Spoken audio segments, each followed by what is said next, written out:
शराब बन जाने के बाद मैं अपने सबसे बड़े दुश्मन को कसकर गले लगा लेता हूँ, जिस पर वह एक रिंग निकालकर मेरी तर्जनी उंगली में पहना देती है और फिर मुस्कुराते हुए कहती है, अब तुम मेरे हो। उसी वक्त पूरा हॉल जैसे एक पल के लिए सांस रोक लेता है। तभी ची फैमिली की बड़ी बेटी मेरा हाथ पकड़कर उसे हल्का सा हिलाती है और कहती है, रिंग गलत उंगली में पहन दी हस्बैंड। यह सुनते ही पूरे हॉल में बैठे सभी गेस्ट्स हैरानी से फट पड़ते हैं, क्योंकि हर कोई जानता है कि मैं और ची चिंगरू एक दूसरे के सबसे बड़े दुश्मन हैं। मैं ची चिंगरू से नफरत करता था, इतनी नफरत की हड्डियों तक उतर गई थी। लेकिन किसी को भी यह नहीं पता था कि मैं रिबॉर्न होकर वापस आया हूँ। अपनी पिछली जिंदगी में एक भयानक आग लगने की घटना में मेरा चेहरा और मेरी आवाज दोनों पूरी तरह बर्बाद हो गए थे। उस वक्त हर इंसान मुझे घिन भरी नजरों से देखता था, लेकिन सिर्फ वही थी जिसने मुझे कसकर गले लगाया और बार बार कहती रही, अंतथान, डरो मत, मैं यही हूँ। जिस पर मुझे पहली बार एहसास हुआ कि जिससे मैं सबसे ज्यादा नफरत करता था, वही इस दुनिया में मुझे सबसे ज्यादा प्यार करती थी। मौत के बिल्कुल करीब पहुंचने के उस पल में वह मुझे अपनी बाहों में कसकर पकड़ लेती है, फिर अपने ठंडे होंठ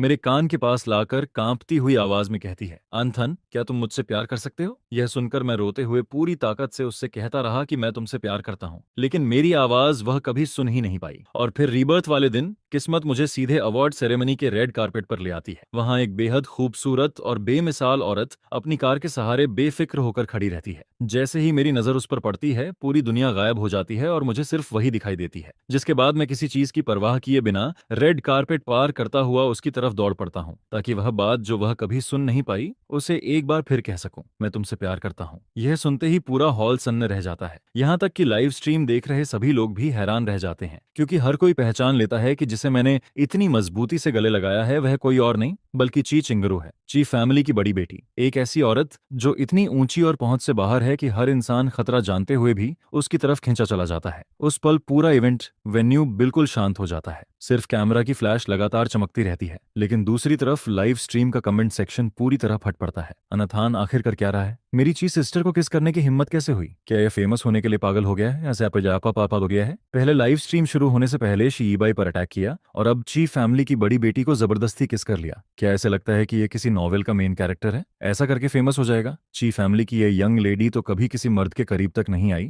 यहाँ तक कि शीईबाई को भी उसने कभी भाव नहीं दिया। आखिर यह खुद को समझता क्या है? क्या यह मरना चाहता है? मैंने सुना है कि बचपन से ही इसकी और ची चिंगरू की बिल्कुल नहीं बनती। हाँ हाँ हाँ, अब तो मजा आएगा। हरामखोर, मेरी वाइफ को किस कर लिया? इसे तो मर जाना चाहिए। चिंता मत करो, यंग लेडी इसे कभी नहीं छोड़ेगी। सिर्फ ऑडियंस ही नहीं बल्कि मेरी सबसे अच्छी दोस्त और मेरी मैनेजर सॉन्ग ये की भी आंखें फटी की फटी रह जाती हैं। वह हमारी रिलेशनशिप को सबसे अच्छी तरह जानती थी। मैं और ची चिंगरू बचपन से साथ बड़े हुए थे, लेकिन हमारा रिश्ता किसी स्वीट चाइल्डहुड फ्रेंड जैसा नहीं था, बल्कि इतना खराब था कि अगर कहीं ची चिंगरू मौजूद होती तो मुझे लगता जैसे वहां की हवा भी दूषित हो गई हो। क्योंकि बचपन से मैं श्या मोमो को पसंद करता था, लेकिन श्या मोमो हमेशा ची चिंगरू से जलती थी, क्योंकि हर कोई ची चिंगरू को चांद की तरह घेर कर रखता था। इसलिए मैं भी श्या मोमो के साथ साथ ची चिंगरू से नफरत करने लगा था। यह देखकर सोंगी के दिमाग में भी सिर्फ एक ही बात आती है, अनाथान तो फेमस होने के लिए सच में पागल हो गया है। उधर थोड़ी दूर शीईबाई अभी भी अपना चेहरा पकड़कर खड़ा रहता है। डोंगजी पहले थोड़ा घबरा जाता है, लेकिन अगले ही पल उसकी आंखों में ताना मारती हुई मुस्कान आ जाती है। फिर वह कहता है, शिब्रो, अब तो अन्य थान ने ची चिंगरू को भी छेड़ दिया। क्या उसे उस पागल औरत से बिल्कुल डर नहीं लगता? इधर ची चिंगरू के बॉडीगार्ड्स भी एक दूसरे की तरफ देखने लगते हैं। जब मैं उसकी तरफ दौड़ा था तब वे मुझे रोकने वाले थे, लेकिन उनकी थर्ड मिस ने सिर्फ एक नजर से उन्हें रुक जाने का इशारा कर दिया। अब उनके मन में तरह तरह के ख्याल आने लगते हैं। क्या टाइम फैमिली का यंग मास्टर अपनी नई चाल चल रहा है? क्या वह इस बार यंग लेडी को किसी और तरीके से नुकसान पहुंचाना चाहता है, या फिर उसके मुंह में कोई जहर छिपा हुआ है और वह किसके बहाने यंग लेडी को पॉइजन देना चाहता है? लेकिन वहां मौजूद किसी भी इंसान से ज्यादा शौक खुद ची चिंगरू होती है। वह मन ही मन सोचती है, जब अनवे के थान मेरी तरफ दौड़ रहा था तब मुझे लगा था कि वह मुझे सबके सामने बेइज्जत करेगा। मैं तो यह भी देखना चाहती थी कि फैमिली से निकाला गया यह यंग मास्टर अब कौन सा नया ड्रामा करेगा।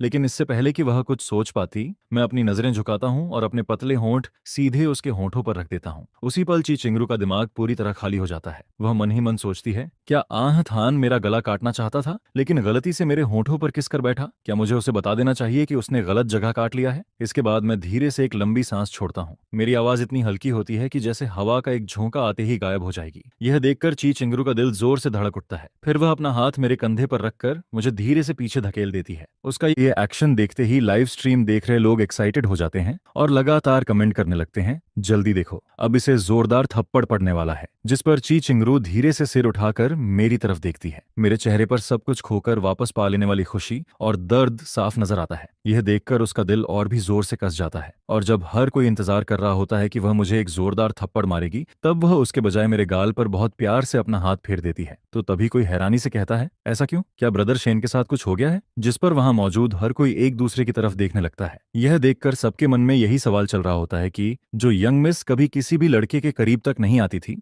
उसे तो अभी इस आदमी को जोरदार थप्पड़ मारकर अपने से दूर धक्का दे देना चाहिए था। लेकिन ऐसा कुछ भी नहीं होता है। जिस पर सभी की नजरें वहीं टिक जाती हैं। कैमरों की फ्लैश लगातार चमकती रहती है और लाइव स्ट्रीम के कमेंट्स बिजली की रफ्तार से आने लगते हैं। देखते ही देखते लाइव स्ट्रीम पर व्यूअर्स की गिनती इतनी ज्यादा बढ़ जाती है कि पूरा सर्वर ही क्रैश हो जाता है। जिस पर लोग कमेंट करने लगते हैं, सर्वर क्रैश हो गया, जल्दी इसे ठीक करो। अगर आज यंग मिस को इसे मारते हुए नहीं देखा तो आज रात नींद नहीं आएगी। जिस पल मैंने उसे देखा, उस पल मुझे ऐसा फील होता है जैसे पूरी दुनिया मुझे छोड़कर जा रही है और मेरी पूरी दुनिया में सिर्फ वही एक बची है। मेरी आवाज भर्रा जाती है और मैं कहता हूँ, मुझे तुम्हारी बहुत याद आई। यह कहते हुए भी मेरे दोनों हाथ उसकी कमर को कसकर पकड़े रहते हैं और मैं उसे और भी ज्यादा अपनी तरफ खींच लेता हूँ, जैसे मुझे डर हो कि अगर मैंने उसे छोड़ा तो वह फिर से गायब हो जाएगी। फिर मैं कांपती हुई आवाज में कहता हूँ, सच में मुझे तुम्हारी बहुत याद आई। जिस पर टी थाना नू मन ही मन सोचने लगती है कि ब्रोदर शेन मुझे थाना नू कहकर बुला रहा है, लेकिन कहीं उसने किसी और का नाम तो नहीं ले लिया। यह सोचकर वह कुछ देर चुप रहती है, फिर आसपास नजर घुमाती है। बाकी सभी लोग जो अभी तक पूरा गॉसिप देखने में लगे थे, तुरंत नजरें घुमा लेते हैं। कोई आसमान देखने लगता है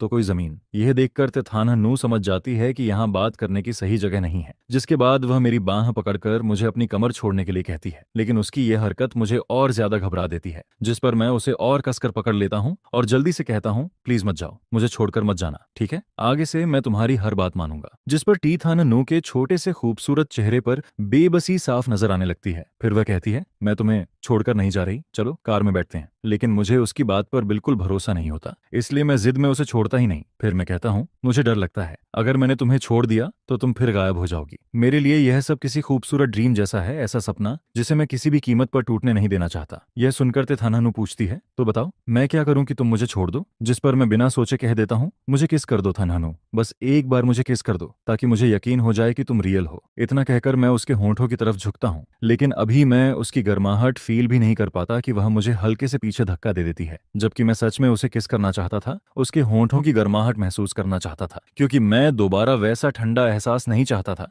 जैसा उस वक्त हुआ था जब उसने मेरे कान के पास आकर मुझसे उसे प्यार करने की भीख मांगी थी। जिस पर तेथानानू अपने लाल होंठ हल्के से भींच लेती है और मन ही मन सोचती है कि यह आदमी तो हमेशा मुझे गुस्सा दिलाने वाली बातें ही करता था, लेकिन आज पता नहीं इसे क्या हो गया है जो इतनी मीठी बातें करके मुझे मना रहा है। कहीं यह मुझे पूरे इंटरनेट के सामने कोई ब्लैक हिस्ट्री छोड़ने के लिए ट्रैप तो नहीं कर रहा, ताकि बाद में मेरा मजाक उड़ा सके या फिर यह साबित कर सके कि मैं उसकी खूबसूरती पर फिदा हो गई थी। यह सोचकर उसके होंठों पर हल्की मुस्कान आ जाती है। फिर वह मन ही मन कहती है, लेकिन अफसोस मैं तेथानानू हूं और बचपन से ही ब्यूटी ट्रैप से कभी नहीं फंसी। यह सोचते ही वह हल्का सा मुस्कुराती है और अपनी पतली उंगलियां मेरे गाल पर रख देती है। जिस पल तेथानानू अपना सिर उठाती है, उसी पल प्लेटफॉर्म का सर्वर भी वापस ठीक हो जाता है। कैमरे में रेड कारपेट के आखिर में खड़े एक बेहद खूबसूरत लड़की और एक हैंडसम लड़के का सीन दिखाई देता है। दोनों बिल्कुल किसी फेरी टेल के प्रिंस और प्रिंसेस जैसे लग रहे होते हैं। यह देखकर इंटरनेट यूजर्स अभी ठीक से कुछ समझ भी नहीं पाते कि कमेंट्स की बाढ़ आ जाती है। कोई लिखता है, सच में किस कर लिया। कोई कहता है, ओह माय गॉड,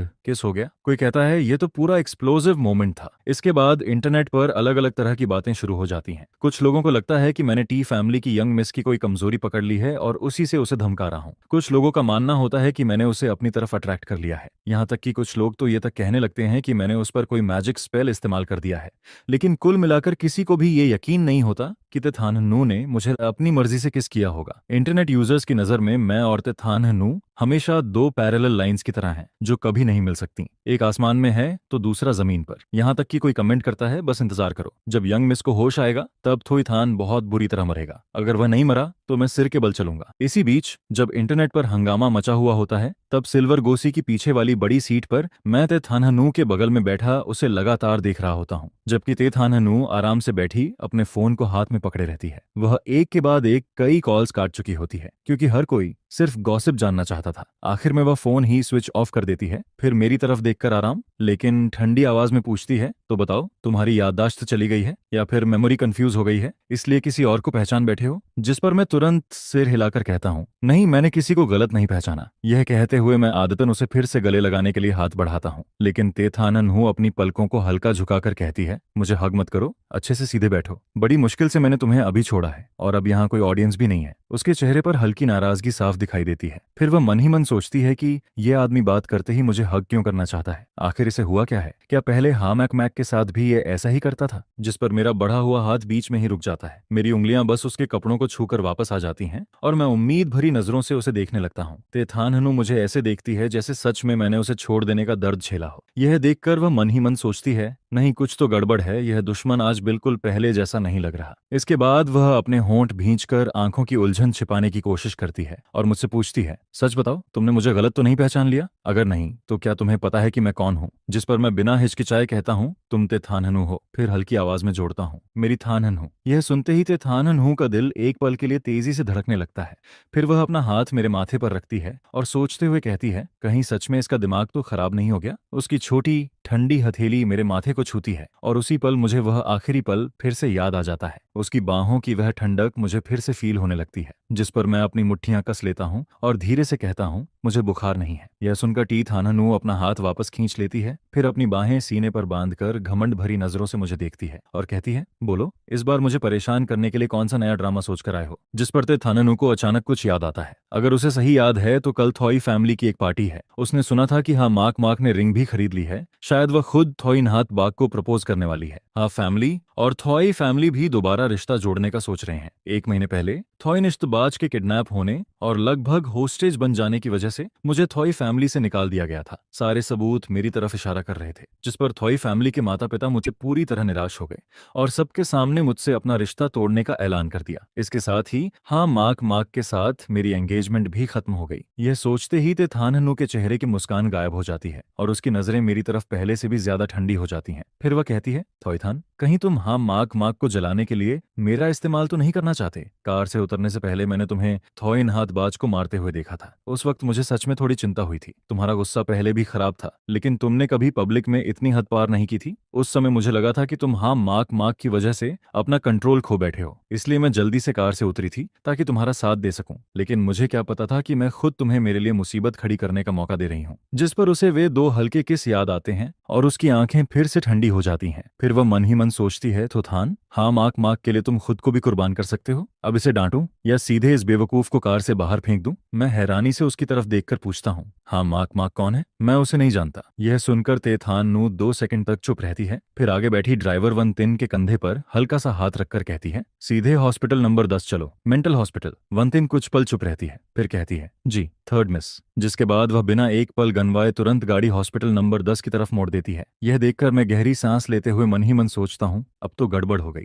तेथानहनु सच में मुझे पागल समझ बैठी है। अब मैं रीबर्थ के शौक से पूरी तरह बाहर आ चुका हूँ और मुझे पूरा यकीन हो गया है कि मैं सच में वापस आ गया हूँ। लेकिन अगर मेमोरी लॉस का नाटक करने से वह मुझ पर भरोसा कर लेती है तो इसमें भी कोई बुराई नहीं है। वैसे भी मुझे उन लोगों से कोई मतलब नहीं है। मुझे सिर्फ मेरी थानहनु की परवाह है। इस दुनिया में मुझे सिर्फ उसे याद रखना है और सिर्फ उसी से प्यार करना है, बस इतना ही काफी है। जिस पर तेथानहनु मेरे कान के पास धीरे से कहती है, मैं तुम्हें आखिरी मौका दे रही हूँ, सच सच बताओ, आखिर तुम करना क्या चाहते हो? अगर सच नहीं बताया तो हॉस्पिटल नंबर 10 के अंदर जाने के बाद बाहर आने की उम्मीद मत करना। कार के अंदर हल्की रोशनी फैली हुई होती है। मैं उसकी ठंडी आंखों और चेहरे की तरफ देखकर शांत आवाज में कहता हूँ। उस पल मेरी आंखों के सामने वह सीन आ जाता है जब मैं जलने से पहले उसे आखिरी बार देख रहा था। पहले मुझे हमेशा लगता था कि उसकी आंखें हजारों साल पुरानी जमी हुई बर्फ जैसी ठंडी हैं, लेकिन बाद में मुझे पता चला कि उस बर्फ के नीचे खौलता हुआ प्यार छिपा हुआ है। उसका प्यार इतना गहरा था कि बर्फ भी पिघल जाए। जिस पर मैं उसकी आंखों में देखते हुए धीरे से कहता हूँ, मैं कुछ भी नहीं करना चाहता, मैं सिर्फ तुमसे प्यार करना चाहता हूँ। यह सुनते ही तेथानहनु का बनाया हुआ सारा सुकून एक पल में टूट जाता है। फिर वह कहती है, मुझसे प्यार करना चाहते हो? कैसे प्यार करोगे? उसके लाल होंठों पर हल्की सी ठंडी मुस्कान आ जाती है। फिर वह कहती है,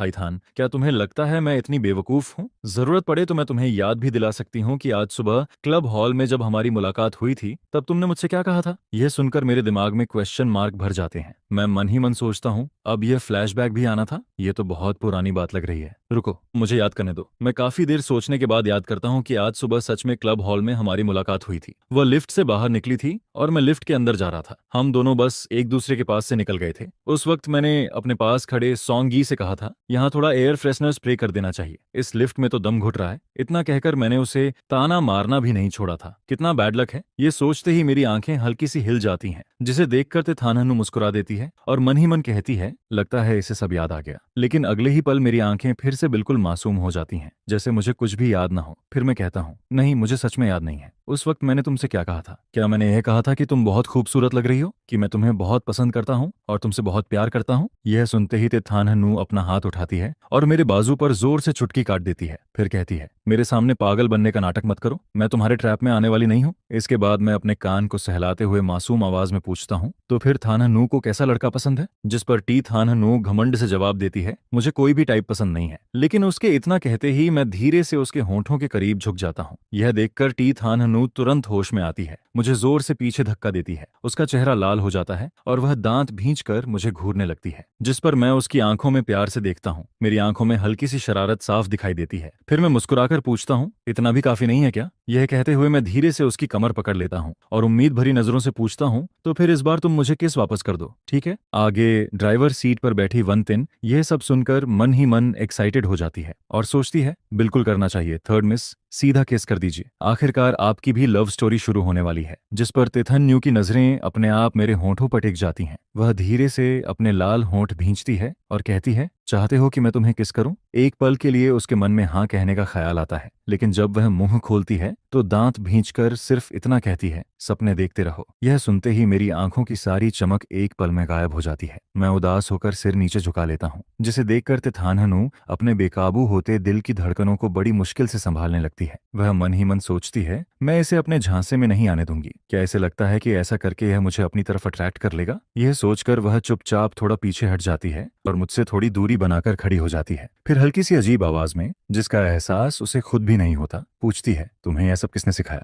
हाँ, माक माक ने। जिस पर मैं तुरंत कहता हूँ, थॉथान, मैं सच कह रहा हूँ। मैंने पहले भी कहा था, मैं हाँ माक माक को जानता तक नहीं हूँ। तुम बार बार उसी का नाम क्यों ले रही हो? आखिर वह है कौन? और फिर यह सब तो तुमने ही मुझे सिखाया था। वैसे भी हाँ माक माक मुझे पसंद नहीं करती। यह सुनकर टीथान का सब्र लगभग खत्म होने लगता है। वह परेशान होकर कहती है, थोईथान, आखिर कब तक यह नाटक करते रहोगे? जिसके जवाब में मेरा चेहरा उदास हो जाता है और मैं धीरे से कहता हूँ, मैं तो सिर्फ सच बोल रहा हूँ। मैं सिर्फ तुमसे प्यार करना चाहता हूँ, सिर्फ तुमसे। फिर भी तुम मुझ पर भरोसा क्यों नहीं करती? जिस पर मैं मन ही मन सोचने लगता हूँ, आखिर इस वक्त तिथान को मनाना इतना मुश्किल क्यों है? मुझे तो लगा था कि जैसे ही मैं उससे अपने दिल की बात कहूंगा, वह तुरंत मान जाएगी। क्या अभी तक उसे मुझसे प्यार ही नहीं हुआ? तिथान अपनी शरारती आंखों से कुछ सेकंड तक लगातार मुझे देखती रहती है, फिर पूछती है, सच में हाँ माक माक को नहीं जानते? जिस पर मैं तुरंत सिर हिलाकर कहता हूँ, हाँ। यह सुनकर तिथान हल्का सा मुस्कुराती है और नकली नाराजगी दिखाते हुए कहती है, सिर्फ मुझसे प्यार करना चाहते हो? मैं फिर से जल्दी जल्दी सिर हिला देता हूँ। यह देखकर वह कुछ पल सोचती है, फिर अचानक हंस पड़ती है और कहती है, ठीक है, ऐसा नहीं है कि मैं तुम्हारी बात पर भरोसा नहीं करती, लेकिन पहले तुम्हें इसे साबित करना होगा। जिस पर मैं हैरानी से पूछता हूँ, कैसे साबित करूं?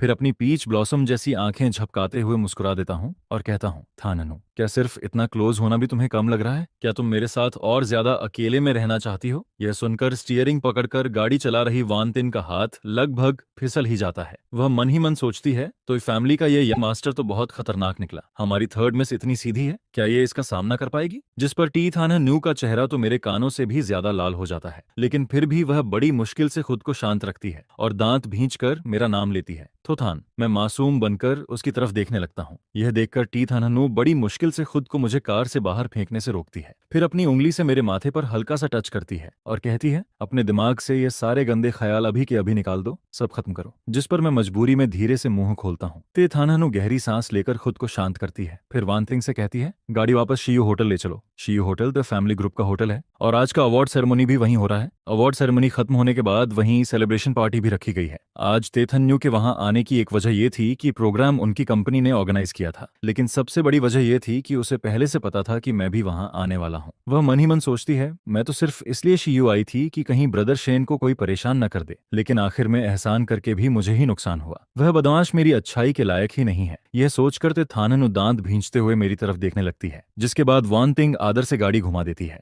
मैं हैरानी से पूछता हूँ, वापस वहां क्यों जा रहे हैं? जिस पर टी थान हन्नू आराम से सीट पर टिक जाती है। उसके चेहरे पर फिर वही आलसी सा एक्सप्रेशन लौट आता है, लेकिन उसकी आवाज में हल्की सी चुभन होती है। फिर वह कहती है, जाहिर सी बात है, तुम्हें खुद को साबित करने का मौका देने के लिए, ताकि मुझे पता चले कि तुम्हारा मुझे पसंद करने वाला दावा कितना सच्चा है। यह सुनकर मैं हल्का सा भौहें सिकोड़ लेता हूँ। मुझे अच्छी तरह याद है, पिछले जन्म में भी इसी सेलिब्रेशन पार्टी के दौरान शिव होटल में मुझे फंसाया गया था। जब मेरी आंख खुली थी तब मैं थान्नू के साथ उसी कमरे में था। वह पूरी घटना इतनी अजीब थी कि मैं पूरी तरह टूट गया था। मेरी पहली रिएक्शन यही थी कि मैं थान्नू को तुरंत वहां से जाने के लिए कहूं, लेकिन वह उस समय भी काफी शांत थी। उसने मुझसे कहा था कि वह मुझसे शादी करेगी, जबकि मैंने ठंडी आवाज में उसे वहां से चले जाने को कह दिया था। अगर मुझे सही याद है तो जिस वाइन में ड्रग मिलाया गया था वह ग्लास मक ने खुद अपने हाथों से मुझे दिया था। यह सोचकर मैं कार की हल्की रोशनी में थान्नू की तरफ देखने लगता हूँ। वह आंखें बंद करके आराम कर रही होती है। उसका छोटा सा खूबसूरत चेहरा हमेशा की तरह बेहद आकर्षक लग रहा होता है। पहले हाँ माक माक की बातों में आकर मुझे हमेशा लगता था कि थान्नू बहुत फेक है और किसी को अपने करीब नहीं आने देती, लेकिन बाद में मुझे समझ आया कि असल में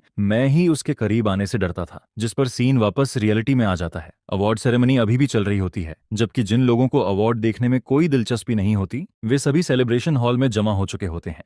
वहां बड़े बड़े रिच फैमिलीज के यंग मास्टर्स और यंग मिसेस भी मौजूद होते हैं, लेकिन आज वहां का माहौल थोड़ा अजीब होता है। लगभग हर कोई जानबूझकर या अनजाने में एक उस हम माक माक की तरफ ही देख रहा होता है। आखिर बचपन से जो लड़का हमेशा उसके पीछे घूमता था वह आज अचानक उसकी सबसे बड़ी राइवल थान्नू के पीछे घूमने लगा था, और वह भी ऐसी लड़की के पीछे जो हर बात में हाँ माक माक से आगे थी। इसलिए वहां मौजूद अमीर घरों के यंग मास्टर्स भी आज ज्यादा मजाक करने की हिम्मत नहीं कर रहे थे, क्योंकि उन्हें डर था कि कहीं हाँ माक माक नाराज ना हो जाए। इस वक्त हाँ माक माक सच में बहुत गुस्से में होती है। वह अकेले सोफा पर बैठी फोन चला रही होती है। उसकी स्क्रीन पर बार बार थान्नू की वीडियो चल रही होती है। वह उसे बार बार देखती है और जितना ज्यादा देखती है उतना ही ज्यादा चिढ़ने लगती है। आखिर में वह गुस्से में फोन एक तरफ फेंक देती है और अपने पास बैठी लड़की से कहती है, किसी को बोलो ये सारे वीडियोस हटवा दे। उसके पास बैठी उसकी बेस्ट फ्रेंड सुतियान भी वही वीडियोस देख रही होती है। यह सुनकर वह हैरानी से पूछती है, हटवाना क्यों है? क्या तुम्हें अच्छा नहीं लग रहा? थान को इतना बुरा भला कह रहे हैं। जिस पर हाँ माक माक उसे घूरकर कहती है, उसके गालियां खाने से मुझे क्या फायदा होगा? यह सुनकर सुतियान हल्की सी हंसती है और कहती है, तुम्हें फायदा न सही, लेकिन थॉइन हाथ बाज को तो फायदा है। जितनी थॉई थान की बदनामी होगी उतनी ही थॉइन हाथ बाज की इमेज अच्छी बनेगी। तुम तो थॉइन हाथ बाज को इतना पसंद करती हो, फिर अभी भी थॉई थान की इतनी चिंता क्यों कर रही हो? यह सुनते ही हाम माक माक और भी ज्यादा परेशान हो जाती है। फिर सुतियान हैरानी से पूछती है, क्या हुआ? मैंने कब कहा कि मुझे थॉइन हाथ बाग पसंद है? उसके चेहरे पर पूरा कंफ्यूजन साफ दिखाई देता है। फिर वह हाँ माक माक की तरफ देखकर कहती है, माक माक तुम्हारा मतलब क्या है? कहीं ऐसा तो नहीं कि जिसे तुम सच में पसंद करती हो वह थॉई थान है? हाँ मैक कुछ नहीं बोलती, लेकिन उसका चुप रह जाना ही सबसे बड़ा जवाब बन जाता है। तो डीएन जल्दी से अपनी आवाज धीमी करके मैक से पूछता है, इतने सालों से तुम थॉइनेट बच के इतने करीब रही हो, लेकिन कभी भी तुमने थोई थान की कोई इज्जत नहीं की। तुम आसपास की लड़कियों से पूछ कर देख लो, कौन ऐसा है जिसे यह नहीं लगता कि तुम थॉई नहात बाज को पसंद करती हो? सब लोग तो उसे तुम्हारा बॉयफ्रेंड ही मानते हैं, और अब तुम कह रही हो कि तुम थॉई थान को पसंद करती हो। जिस पर वह खुद को रोक नहीं पाती और ताना मारते हुए कहती है, तुम पागल हो गई हो क्या? मैं उसकी तरफ एक नजर डालकर कहता हूँ, तुम्हें क्या पता? जिस पर वह भौहें सिकोड़ते हुए कहती है, क्या यह सब इसलिए नहीं है क्योंकि तो थान का स्वभाव बहुत खराब है? मैं ऐसा सिर्फ इसलिए करती हूँ ताकि तो थान समझ जाए कि सिर्फ तो फैमिली का बड़ा बेटा होने से वह मेरे सामने मनमर्जी से गुस्सा नहीं दिखा सकता। हाँ माक माक रेड वाइन का हल्का सा घूंट लेती है, फिर कहती है कि उसे अपनी जगह समझनी होगी और मुझे खुश रखना सीखना होगा। वैसे भी अब तो फैमिली उसे निकाल चुकी है। आखिर में उसके पास मेरे पास लौटकर आने के अलावा कोई रास्ता नहीं बचेगा। हम तब देखते हैं क्या वह फिर भी मेरे सामने ऐसा एटीट्यूड दिखा पाएगा। इसलिए मैं तो बस उसे सिखा रही हूँ। जिस पर तो दिएन हैरानी से पूरी तरह चुप रह जाता है। फिर कहता है, तो इतने सालों से तुम थॉइन हाथ बाज के साथ इतनी अच्छी रही, लेकिन थॉई थान के साथ हमेशा ठंडी रही, सिर्फ उसे सबक सिखाने के लिए, ताकि वह तुम्हारी बात ज्यादा माने। सच में तुम तो कमाल की लड़की हो। यह सुनकर वह इतना शॉक हो जाता है कि आंखें तक घुमाने का मन करने लगता है। फिर पूछता है, तो क्या कल भी तुम थॉइन हाथ बाज को शादी के लिए प्रपोज करने वाली हो? जिस पर हाँ माक माक आराम से कहती है, मेरा हस्बैंड सिर्फ थॉई थान ही हो सकता है। तो डीएन कुछ देर चुप रहता है, फिर उसे याद दिलाता है, लेकिन अभी तो वह तुम्हारे पास वापस नहीं आया, वह तो थान्नू के पास चला गया है। हाँ माक माक अपने हाथ में पकड़े ग्लास से खेलते हुए कहती है, कहीं ऐसा ना हो कि दोनों तरफ से सब कुछ खो बैठो और आखिर में किसी और के हस्बैंड को ही सिखाती रह जाओ। जिस पर वह बिना घबराए कहती है, अभी मैंने उसे पूरी तरह नहीं सिखाया है, अभी वह इतना आज्ञाकारी नहीं बना। शायद उसे पता चला कि मैं कल थॉई नहातबाज को प्रपोज करने वाली हूँ, इसलिए पहले उसने थॉई निश्तबाज को मारा और फिर तेथानहनु के पास चला गया। उसे लगा होगा कि ऐसा करके मैं पछता जाऊंगी। यह कहते हुए वह हल्का सा हंसती है, फिर कहती है, थॉई थान भी बिल्कुल दिमाग नहीं लगाता। तेथानहनु को तो पता है कि वह मेरे पीछे पागलों की तरह घूमता है, क्या वह उसकी तरफ देखेगी भी? यह तो खुद अपनी बेइज्जती करवाने जैसा है। हाँ, माक माक एक और घूंट पीकर बड़े आराम से कहती है, फिक्र मत करो, ज्यादा समय नहीं लगेगा। वह खुद मेरे पास वापस आएगा और मुझसे माफी मांगते हुए मुझे मनाएगा। उसकी बात खत्म हुए बस कुछ ही सेकंड हुए थे कि पार्टी हॉल का भारी दरवाजा धीरे से खुलता है, जिस पर पूरे हॉल में बैठे लोग उधर देखने लगते हैं और सबके चेहरे हैरानी से जम जाते हैं। एक बेहद शानदार ऑरा वाली महिला आराम से अंदर आती है और उसके साथ मुझे भी अंदर आते हुए सब लोग देखते हैं। यह देखकर हाँ माक माक तुरंत सीधी बैठ जाती है और लगातार मेरी तरफ देखने लगती है। तेथान्नु मुस्कुराकर हाँ माक माक की तरफ देखती है, फिर मेरी उंगलियों में अपनी उंगलियां फंसा लेती है। इसके बाद हम दोनों जाकर एक खाली सोफा पर बैठ जाते हैं, पता नहीं जानबूझकर या यूं ही, लेकिन तेथान्नु ठीक हाँ माक माक के सामने वाली जगह पर बैठती है, जहां दोनों के बीच करीब 10 से 15 मीटर की दूरी होती है। पूरे हॉल में अचानक सन्नाटा छा जाता है, जिस पर हाँ माक माक नखरे वाले अंदाज में कहती है, तो थान इधर आ जाओ। तेथान्नु हल्के से मुस्कुराती है, सोफा से टिककर बैठती है और प्यार से पूछती है, क्या तुम वहां जाना चाहते हो? यह कहते हुए वह मेरे हाथ से खेलती रहती है। मैं सिर हिलाकर कहता हूँ, नहीं, मैं उसके साथ कंफर्टेबल नहीं हूँ, मैं नहीं जाऊंगा। मेरी यह बात वहां मौजूद हर इंसान सुन लेता है, हाँ माक माक भी। यह सुनते ही हाँ माक माक गुस्से से गाल फुलाकर कहती है, थॉथान मैं तुम्हें आखिरी मौका दे रही हूँ, अभी के अभी यहाँ आ जाओ। जिस पर तेथान्नु की आंखें हल्की सी चमकती हैं। वह होंठ सिकोड़कर मेरे कान के पास आती है और धीरे से कहती है, थोथान क्या तुम यह साबित नहीं करना चाहते कि तुम मुझसे प्यार करते हो? उसकी गर्म सांसें मेरे दिल की धड़कन और तेज कर देती हैं। फिर वह हल्की सी मुस्कुराकर पूछती है, तो क्या तुम हाँ में नक के सामने मुझे किस करने की हिम्मत रखते हो? यह सुनते ही मेरी आंखें चमक उठती हैं। तेथान्नु को अचानक कुछ गलत होने का एहसास होता है, लेकिन अगले ही पल मैं बिना झिझके उसे किस कर देता हूँ, जिस पर चारों तरफ से हैरानी भरी सांसों की आवाज आने लगती है और पूरा हॉल पहले से भी ज्यादा शांत हो जाता है। सबके मन में बस एक ही सवाल आता है, ये ऐसा करने की हिम्मत कैसे कर सकता है? आज यह कितनी बार हो चुका है? अगर वह सच में हाँ माक माक को जलाना चाहता है, तो क्या उसे नहीं लगता कि यह तरीका कुछ ज्यादा ही खतरनाक है? कहीं हाँ माक माक पूरी तरह पागल ही ना हो जाए। तभी पास से एक महिला की ठंडी हंसी सुनाई देती है, जिस पर तेथान्नु तुरंत मुड़कर पीछे देखती है। वह हाँ माक माक की तरफ देखकर पूछती है, हाँ यंग मिस, आखिर आप करना क्या चाहती हैं? वह नजर घुमाकर देखती है कि हाँ माक माक कई बार उठने की कोशिश कर चुकी है। शायद वह हमारी तरफ आना चाहती थी, लेकिन एक दूसरी महिला लगातार उसका रास्ता रोक रही थी। वह महिला और कोई नहीं बल्कि तेथान्नु की दोस्त तोंग उयेन उयेन थी। जब तेथान्नु अंदर आई थी तब उसकी फ्रेंड्स उसके पास आने वाली थीं, लेकिन मुझे उसके साथ देखकर उन्होंने पहले हालात देखने का फैसला किया। तोंग उयेन उयेन कहती हैं, इंटरनेट पर चल रही सारी वायरल न्यूज तो मैंने देख ली थी, बस अफसोस यही था कि लाइव नहीं देख पाई। लेकिन किस्मत देखो, यहाँ तो पूरा लाइव शो देखने को मिल गया। वह हैरान भी होती है और साथ ही हाँ माक माक पर लगातार नजर भी रखती है। बिना एक सेकंड सोचे वह सीधे उसका रास्ता रोक देती है, फिर कहती है, मजाक कर रही हो क्या? मेरी फ्रेंड थान्नु की इतनी अच्छी बात मैं तुम्हारे जैसी पागल लड़की से खराब नहीं होने दूंगी, बिल्कुल भी नहीं। जिस पर हाँ माक माक होंठों पर ताना भरी मुस्कान लाकर कहती है, हट जाओ। तोंग उयेन उयेन ठंडी आवाज में जवाब देती है, तुमने कहा और मैं हट जाऊं? क्या मुझे अपनी इज्जत की कोई परवाह नहीं है? हाँ म्याक म्याक गुस्से से कहती है, मैं आखिरी बार कह रही हूँ, हट जाओ। तोंग उयेन उयेन कंधे उचकाकर शरारती मुस्कान के साथ कहती है, नहीं हटूंगी, अब जो करना है कर लो। यह सुनकर हाँ म्याक म्याक का चेहरा और सख्त हो जाता है। वह अपना हाथ उठाकर सीधा तोंग उयेन उयेन के चेहरे की तरफ उंगली कर देती है, जिस पर तोंग उयेन उयेन एक कदम पीछे हटती है और कहती है, अपनी उंगली नीचे करो। मुझे सबसे ज्यादा नफरत तब होती है जब कोई मेरे चेहरे पर उंगली करता है। यह देखते ही वहां का माहौल तुरंत बेहद तनावपूर्ण हो जाता है और बाकी लोग तो जोर से सांस लेने की भी हिम्मत नहीं कर पाते। तभी मुझे समझ आता है कि थान्नु जिस बात को साबित करने की बात कर रही थी उसका मतलब यही था। उसे अब तक यकीन नहीं था कि मैं उससे प्यार करता हूँ। वह अब भी यही सोच रही थी कि मैं सिर्फ उसका इस्तेमाल कर रहा हूँ। उसे लगा था कि हाँ म्याक म्याक के सामने मैं उसे किस करने की हिम्मत नहीं करूंगा, लेकिन उसने यह बिल्कुल नहीं सोचा था कि मैं ऐसा अपनी मर्जी से पूरे दिल से करूंगा। जिस पर तेथान्नु यह सब देखकर हल्का सा मुस्कुराती है और कहती है, बस अब काफी है। उसके इतना कहते ही पूरा हॉल एकदम शांत हो जाता है और वहां मौजूद दर्जनों लोग एक साथ तेथान्नु की तरफ देखने लगते हैं। फिर वह ठंडी आवाज में कहती है, मेरी जगह को गंदा मत करो। यह सुनते ही सब लोगों पर जैसे ठंडा पानी पड़ जाता है। आखिर यह जगह टी फैमिली की थी और यहाँ कोई भी हंगामा करना किसी के लिए भी सही नहीं था। जिस पर कुछ लोग हाँ माक माक की तरफ देखने लगते हैं, मानो पूछ रहे हों कि अब आगे क्या करना है। हाँ माक माक लगातार मेरी तरफ घूरती रहती है। तभी तो डीएन जल्दी से मेरे पास आता है और कहता है, थाई थान तुम्हें दिखाई नहीं दे रहा कि कोई माक माक को परेशान कर रहा है, जल्दी इधर आकर उसकी मदद करो। यह सुनकर वहां वहां मौजूद सभी लोग फिर से मेरी तरफ देखने लगते हैं, जिनमें तेथान नू भी शामिल होती है। मैं सिर झुकाकर ऐसे बैठा रहता हूँ जैसे मैंने उसकी एक भी बात नहीं सुनी हो, जिस पर तेथान नू हल्के से होंठ भींच लेती है। शायद मेरी अभी की बातें सच में उसके दिल तक पहुंच गई थीं। वहीं दूसरी तरफ हमकमैक अब और ज्यादा बर्दाश्त नहीं कर पाती। जब से मैं हॉल में आया था, मैंने उसकी तरफ एक बार भी नहीं देखा था। पहले ऐसा कभी नहीं होता था। पहले जहां भी वह होती थी, मेरी नजर हमेशा उसी पर रहती थी। यह सोचकर वह अचानक बेचैन होने लगती है। उसे ऐसा फील होने लगता है कि सब कुछ धीरे धीरे उसके कंट्रोल से बाहर निकल रहा है। जिस पर हाँ माक माक दांत भींचकर कहती है, थॉथान, अब बहुत ड्रामा हो गया, इधर आ जाओ। आज की बात मैं तुम्हारे खिलाफ नहीं रखूंगी। उसकी आवाज बिल्कुल ऐसे लग रही थी जैसे वह मुझ पर कोई एहसान कर रही हो। यह सुनकर मैं पहली बार सिर उठाकर उसकी तरफ देखता हूँ। आज रात पहली बार मेरी नजर उस पर पड़ती है।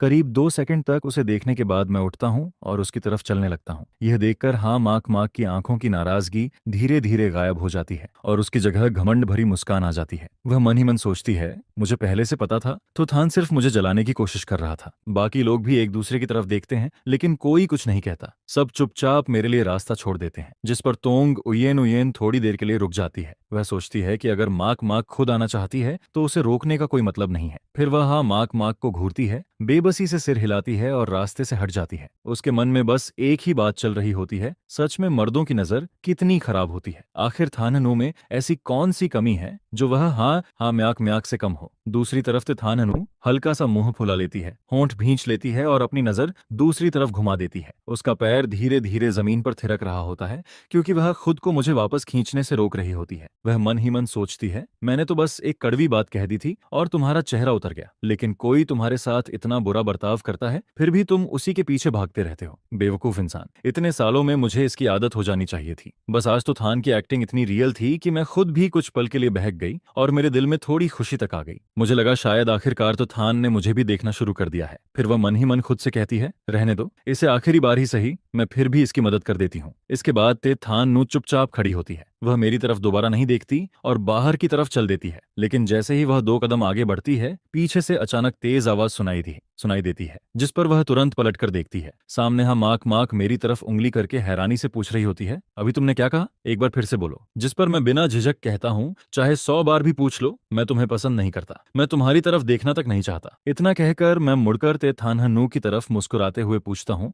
यही हाँ माक माक है ना? मैंने इसे साफ कह दिया है कि मैं इसकी तरफ देखना भी नहीं चाहता, इसलिए इसे बेवजह झगड़ा करना बंद कर देना चाहिए। थानहनू, अब ठीक है नैना? यह सुनते ही ते थानहनू का दिल एकदम तेज धड़कने लगता है। वह मन ही मन सोचती है, क्या तो थान सच में अपनी याददाश्त खो चुका है? जब वह कुछ नहीं कहती, तब मैं इधर उधर नजर घुमाता हूँ और अचानक एक आइडिया सोच लेता हूँ। फिर मैं थोड़ा परेशान होने का नाटक करते हुए उसकी तरफ हाथ बढ़ाता हूँ और कहता हूँ, लगता है मेरे पैर में क्रैम्प आ गया है। थानहनू, जल्दी आकर मुझे थोड़ा सहारा दो। मेरी एक्टिंग भी काफी अच्छी लग रही थी। जिस पर ते थानहनू कुछ सेकंड तक मुझे चुपचाप देखती रहती है। फिर सब लोगों की नजरों के सामने वह धीरे धीरे मेरी तरफ आती है, मेरे सामने रुकती है, बिना कुछ बोले मेरा हाथ अपने कंधे पर रख देती है और मुझे सहारा दे देती है। मैं चमकती आंखों से उसकी तरफ देखता हूँ और बड़ी खुशी से मुस्कुरा देता हूँ। दूसरी तरफ हमैक मैक गुस्से में दांत भींचकर हमारी तरफ घूरती रहती है, फिर चिल्लाकर कहती है, तेथन्यू, तुम थोईथान को कहाँ लेकर जा रही हो? वह मेरा है। यह कहते हुए उसके दिल में अचानक एक बुरा एहसास पैदा होने लगता है। उसे लगने लगता है कि अगर तेथन्यू मुझे अपने साथ ले गई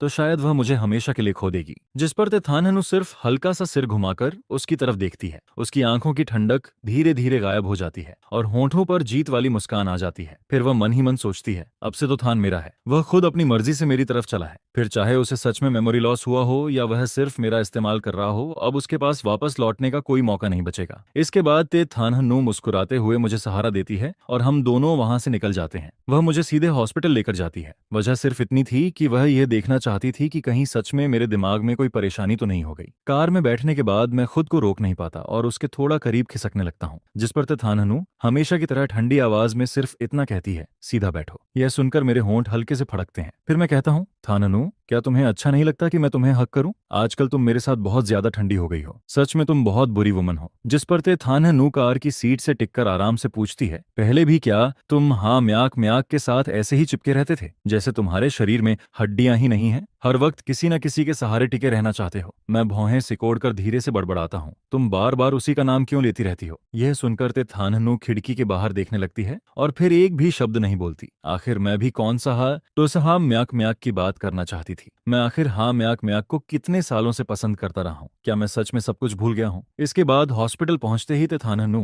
मेरे लिए पूरा बॉडी चेकअप अरेंज करवा देती है। यहाँ तक कि साइकेट्रिक डिपार्टमेंट का चेकअप भी शामिल होता है, जिस पर मैं चुपचाप सब कुछ मान लेता हूँ। अगर यह सब करने से थाननु को तसल्ली मिलती है तो चेकअप करवा लेने में क्या बुराई है। बाकी सारे टेस्ट तो आराम से हो जाते हैं, लेकिन जब साइकेट्रिस्ट के सामने बैठता हूँ तब वह मुझसे एक के बाद एक बहुत सारे सवाल पूछता है। डॉक्टर जो भी पूछता है मैं हर बार यही कहता हूँ कि मुझे नहीं पता, लेकिन जैसे ही वह तेथाननु के बारे में पूछता है मेरी आंखें तुरंत चमक उठती हैं। काफी देर तक डायग्नोसिस करने के बाद डॉक्टर का एक्सप्रेशन थोड़ा अजीब हो जाता है। फिर वह आखिर में रिपोर्ट पर 3 शब्द लिखता है और बाहर इंतजार कर रही तेथाननु को दे देता है। उसके चेहरे पर हल्की सी अजीब मुस्कान होती है। वह रिपोर्ट उसके हाथ में देकर कहता है, फिक्र मत करो, मेंटल कंडीशन बिल्कुल नॉर्मल है, कोई बड़ी प्रॉब्लम नहीं है, बस एक छोटी सी बीमारी है। मैं डॉक्टर के पीछे पीछे बाहर आता हूँ। तभी पता चलता है कि डॉक्टर और तेथाननु पहले से एक दूसरे को जानते हैं। डॉक्टर मुड़कर मेरी तरफ मुस्कुराता है, फिर थाननु से कहता है कि उसे अभी और काम है, तुम दोनों आराम से बात करो, जिस पर मैं जल्दी से उसे थैंक यू कहता हूँ। डॉक्टर के वापस ऑफिस में जाते ही मैं तेथाननु के सामने पहुंचता हूँ और मासूम चेहरे से पूछता हूँ, डॉक्टर ने क्या कहा? जिस पर तेथाननु रिपोर्ट की तरफ एक नजर डालती है, फिर थोड़ा उलझे हुए एक्सप्रेशन के साथ वह रिपोर्ट मुझे पकड़ा देती है और कहती है, खुद ही देख लो। मैं रिपोर्ट लेकर नीचे डायग्नोसिस वाले हिस्से पर नजर डालता हूँ। उसमें लिखा होता है कि शरीर और दिमाग दोनों में कोई फिजिकल प्रॉब्लम नहीं है, बस इमोशनल प्रॉब्लम की वजह से मन प्रभावित हुआ है, बाकी मेंटल स्टेट बिल्कुल नॉर्मल है। ये पढ़कर मैं थोड़ा कंफ्यूज हो जाता हूँ और पूछता हूँ, इसका मतलब क्या है? जिस पर तेथाननु हल्की सी सांस छोड़ते हुए कहती है, इसका मतलब है कि तुम्हें लव सिकनेस हो गई है। यह सुनते ही मैं तुरंत सिर हिला देता हूँ और मेरे चेहरे पर खुशी साफ दिखाई देने लगती है। फिर मैं कहता हूँ, यह डॉक्टर तो लोगों को बिल्कुल सही पहचानता है। दूसरी तरफ तेथाननु पूरी रिपोर्ट दोबारा शुरू से आखिर तक पढ़ती रहती है। उसके मन में तरह तरह के सवाल चल रहे होते हैं। अगर उसके शरीर में सच में कोई दिक्कत नहीं है और अगर वह सिर्फ मेरे करीब आने के लिए एक्टिंग कर रहा है तो आखिर उसका असली मकसद क्या है? अगर वजह हाँ माक माक नहीं है तो फिर ऐसी कौन सी बात है जिसके लिए तो थान सब कुछ दांव पर लगा दे? क्या वह सच में अपनी मर्जी से मेरे पास आ रहा है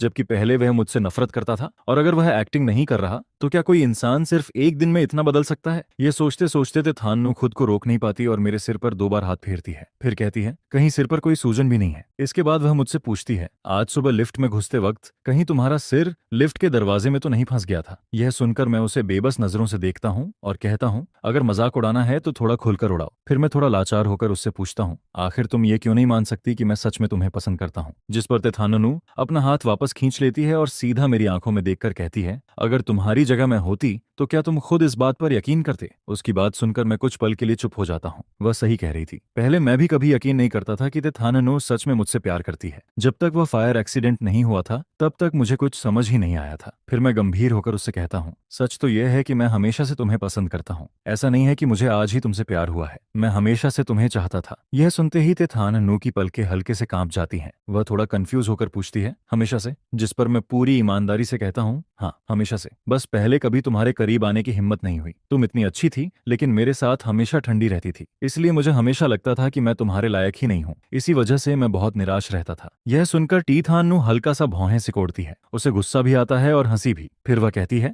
थोथान, उल्टा चोर कोतवाल को डांटे वाली बात मत करो, हमेशा तुम ही मेरे साथ ठंडा बर्ताव करते थे। जिस पर मैं तुरंत सफाई देता हूँ, मैं ऐसा इसलिए करता था क्योंकि मैं तुम्हें पा नहीं सकता था, इसलिए प्यार धीरे धीरे नाराजगी में बदल गया। यह सुनकर टीथाननु और ज्यादा दांत भींच लेती है और कहती है, अपनी मीठी बातों से मुझे बेवकूफ बनाने की कोशिश मत करो, बात घुमाने का कोई फायदा नहीं है। मैं बेबस होकर मुस्कुरा देता हूँ और कहता हूँ, क्या तुम एक बार भी मुझे मौका नहीं दोगी? मैं इतने सीरियस होकर तुम्हें कन्फेस कर रहा हूँ। यह सुनकर तेथाननु कुछ देर तक चुप रहती है। फिर वह अपने मन का गुस्सा दबाती है, मुड़ती है और वहां से जाने लगती है। मैं वहीं खड़ा उसकी जाती हुई पीठ देखता रहता हूँ। जब मुझे लगता है कि वह बिल्कुल भी रुकने वाली नहीं है तब मैं धीरे से उसे आवाज देता हूँ, थाननु। जिस पर तेथाननु रुक जाती है और पीछे मुड़कर मेरी तरफ देखती है। मैं हल्के से आंखें झपकाकर नरम आवाज में कहता हूँ, थाननु, मेरे पैर में दर्द हो रहा है, चला नहीं जा रहा। यह सुनते ही तेथाननु समझ जाती है कि मैं फिर से बहाना बना रहा हूँ। वह मन ही मन ठंडी सांस लेकर कहती है, तो फिर यहीं खड़े रहो, चलना है या नहीं यह तुम्हारी मर्जी है। इतना कहकर वह फिर से आगे बढ़ जाती है, लेकिन इस बार मैं सच में वहीं खड़ा रहता हूँ, ना हिलता हूँ और ना ही कुछ बोलता हूँ। जब टीथाननु लगभग लिफ्ट के दरवाजे तक पहुंच जाती है तब वह कुछ पल के लिए आंखें बंद करती है, फिर बिना देर किए वापस मेरी तरफ लौट आती है। वह दांत भींचकर धीरे से मेरे कान में कहती है, थोथान, पिछले जन्म में मैंने जरूर तुम्हारा कोई कर्ज लिया होगा।